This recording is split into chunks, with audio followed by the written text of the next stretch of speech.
કોઈના બાપની તાકાત છે કે ગુજરાતમાં કાયદો તોડે? પાર્ટીના અમુક ઉમેદવારો હું હમણાં જોઈ રહ્યો હતો આવતા આવતા સોશિયલ મીડિયામાં, મારતીએ રહેવાયું નહીં પછી એટલે મેં ઝીકી નાખ્યું.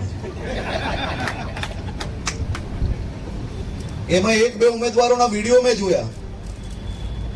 એમાં आम आदमी पार्टी की एक महिला उम्मीदवार एम कहे છે कि आम आदमी पार्टी की अगर सरकार आ गई तो हम कोई भी सड़कों में भले कितना भी तकलीफ वाला हो, ना एक भी मस्जिद गिराने लेंगे, ना ही कोई मजार गिराने लेंगे, हम सड़कों पे बैठ के नमाज पढ़ेंगे.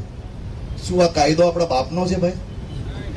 અને આ મારી ભારતીય જનતા પાર્ટીનો એક કાર્યકર્તા બી જ્યાર તક એના શરીરમાં લોહી હશે ને ત્યાર તક બી ગુજરાતના નાગરિકો જોડે અહિત નહીં થવા લે, ગુજરાતમાં અશાંતિ નહીં ફેલાવા લે, ગુજરાતમાં કાયદો નહીં જ તોડવા લે.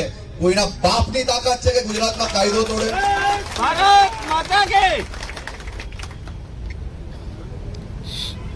અમારી સરકાર બનશે, અમે આમ કરી નાખશો. અરે મુંગેરી લાલ કે હસીન સપને. તમે બધા સાંભળ્યો વિડીયો? હે, સપના જોયા કેવા છે? હા, તો પુના ગામમાં બી કઈ બનાવવાની નક્કી કરી છે લોકોએ કે નહીં?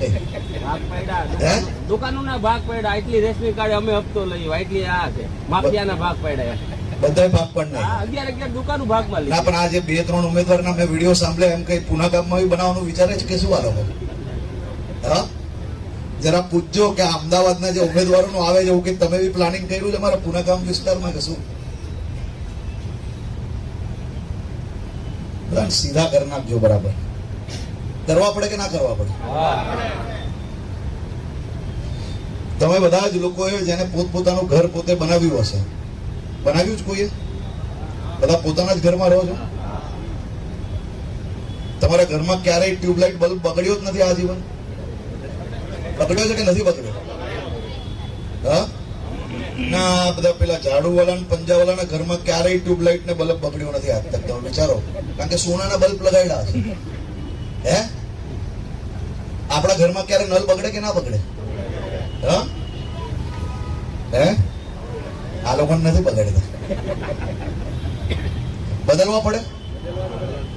તો આપણે આટલા હજારો કિલોમીટરના રસ્તા બનાવ્યા તો ક્યારેક કોઈક નાની મોટી તકલીફ ના પડે મારા વાલા?